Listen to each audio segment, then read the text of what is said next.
Hey, Dad, you've told me a story about when they dedicated the Antelope Island and they had to open the bridge so the cars could go over the bridge. And you were a scoutmaster at the time. Can you tell me the story about raising the flag on Antelope Island? I, I think I can. That we arranged for 5 scouts to come out and help raise the flag, and it was calm to begin with, but then the wind started to blow, and they had put in a brand new tall metal post or pole for the flag, Okay. and it started fairly big and got quite small at the top, but the flag was a large flag, and so we had 5 boys holding the flag, plus myself. And when the signal come to lift the flag, it came from down below where the uh, Greyhound bus had brought the legislature out to see the dedication. And Mother Nature was taking her part at that time, and we had a tough time holding that flag and keeping it So, intact. so the wind started picking up on you. The wind started growing on it, and finally, finally we got it up, and they were communicating from down below, trying to communicate with the ranger who was with us as to the timing because they were doing the dedication of the bridge and the whole part down below. We didn't know what was going on, couldn't hear what was going on. But anyway, as a result of that, we accomplished the task. And we wasn't sure just how well the flag was going to do. And a little later in the week, the wind come up and blew the flagpole over. Just bent it right over. So we were pretty fortunate to get it up that day and have it all stay in one piece. Oh, nice. Okay. Okay, Dad, you've told me a funny story about how your name got put in for the draft for World War II. Can you tell me what happened on that? What sequence of events led to your name getting put in for the draft? Oh, okay. Um, we lived a block. We lived right across the street in Franklin, Arizona. Our old home was right across from the LDS church. The church was made out of wood, and all of the old farmers took their horses, their wagons, and drove up into the hills to a sawmill and hauled the lumber down, and then they put it together there, and it was an all wooden church. And it had 5 acres of property around it, and the church would use that for their welfare farm, and they'd raise different kinds of crops. Sometimes they were crops for animals, sometimes they were just crops for people, or whatever was going to be the most successful they thought that year. And as a result, well, I, being right across the street, uh, we lived pretty close to the Black Hills, which Sandra Day O'Connor's father's ranch was, and as a result of that, uh, sometimes their animals would get down, and there was a canal going across between the hill property, the mountains, and the prairie, and animals, cows and horses would get across and be on the church property. Well, on this day, there was 4 horses came down, and they had crossed the canal, and they were walking across the front of the church yard. And the church yard had a big cement front poured. It was big enough for a basketball court and to play tennis on. That was Mm-hmm. the front yard. And as a result of that, well, we would use it for those activities and those things when they had a ward party. Yeah. Well, these 4 horses come down and got on there, and they were walking right up on the front steps of the church. So I knew I had to get them out of there and get them back across the canal and away. So I went over to drive them out, and they weren't about to go back across that canal because it had water in it. And as a result, I decided that it would probably be the best thing for me to not try and drive them across the canal and back to the hills, but to drive them out in front of the church on the roadway. And to do that, I had to cut the wires on his big gate that tied the thing shut with he tied it shut with barbed wire, and then put big nails in there and twisted them so that it was really a tight gate. And this was to the church property behind the church, right? This is the front of the church. Okay. Well, it was right in front of the church, but just a little to the left. Okay. And so anyway, I was trying to do that and get the horses out of the property.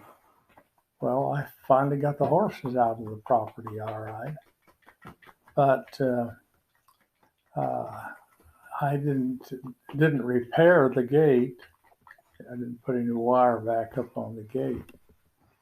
And unbeknown to me, the man who was the custodian and in charge of the church things, he come and found the gate cut, and I notified him that I'd chased the horses out and I cut the wire on the gate. And he was upset with me, of course.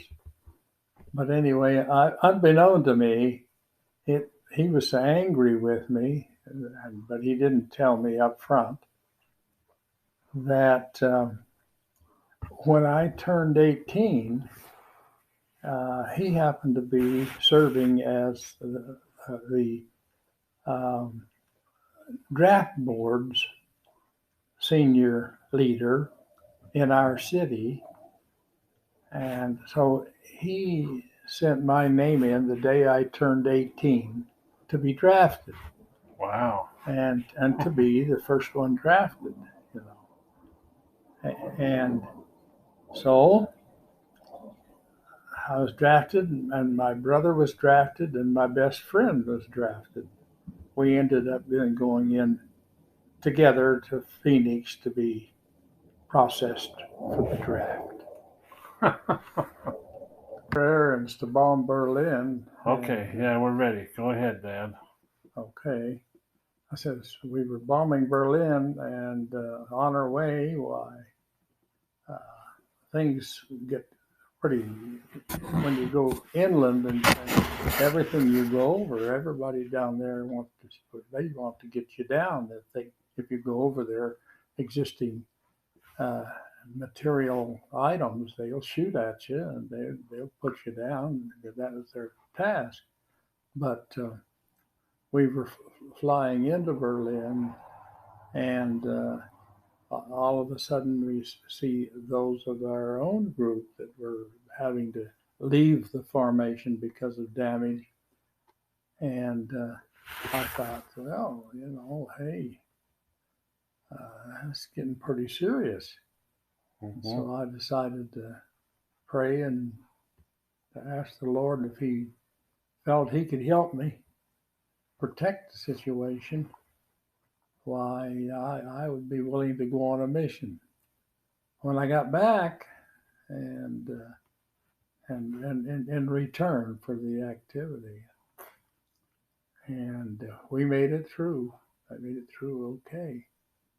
And so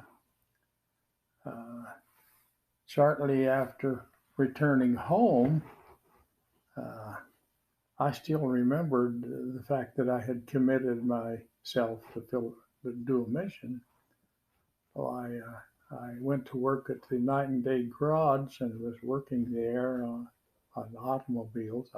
I was the service man, and as a result, I got a call from the stake president, and he said, "Brother Burgess," he says, "Apostle Kimball is here at the my station. He had a delivery service for Standard Oil, and President Kimball was visiting him because he was the state president anyway. But anyway, he said he would like to talk to you, and of course I reasoned that maybe that was my answer to the call that I'd said I'd go if he'd protect me through that. And sure enough, when I got down there, he was sitting in the front seat of the stake president's car, and I got in and sat down, and he greeted me and said, wanted to know if I was ready to go on a mission to pay the Lord back for His protection, and I had to say yes. I had to commit myself to go. And he says, "Is there any particular place you'd like to go or that you can think of?" And I said, "To a warm place, because I spent that time up in all those plains. Usually is about 30 some odd degrees below zero most of the time." Oh, that's cold. And up to the 50s, 56, I think, about below zero is the coldest I could remember. Well, But he said, okay, he would start the process. And so as a result of that, I ended up going on a mission to the north central states, to Minneapolis, Minnesota, which is a cold place. that is a cold place. And so I got there, and due to a certain set of circumstances, my mission call came to Sister Bruises.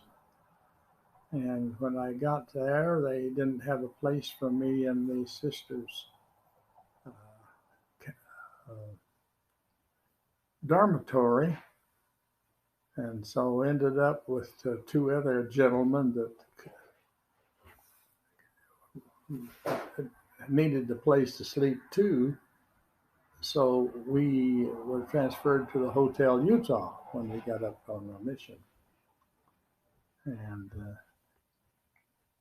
so as a result of that, that's where we ended up. I only got to stay in Minneapolis, Minnesota 3 days, and they put me on a train and sent me to Billings, Montana. Oh, Billings, Montana was cold. Another cold place. And then after I got there and got situated, and just a little while later, they sent me to Red Lodge, Montana. Oh, wow. Which was up on the mountain, and still the coldest place I've got to yet. But so I got to go on the cold place. Okay. Quite often when I see other relatives, they say, "How did you get the name of Cup?" So where did the name Cup come from? Because you know that your real name is Ordeth, Burgess, but some people call you Cup. Well, when I was a young person, uh, we lived on a farm, and the Arnett's was the farming family in our same area, and Tom Arnett and my father bought a hay baler.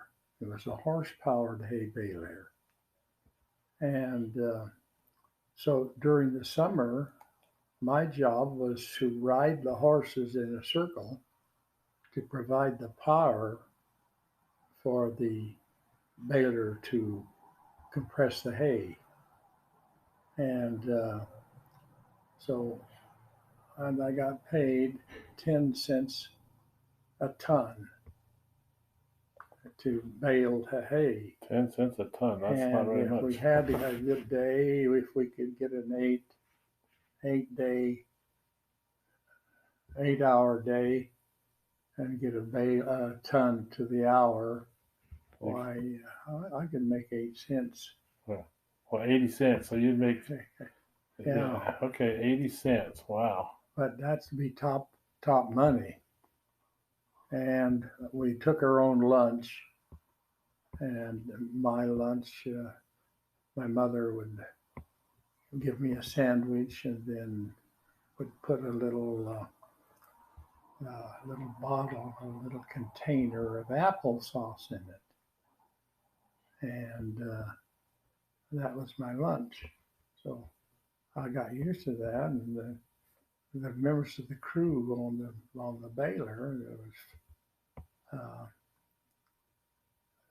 got to calling me applesauce, and so then it got to saucer, and then cup and saucer, and then finally ended up cup. Finally won out, and so it was because I took that applesauce in my lunch, when I was during the summer baling hay.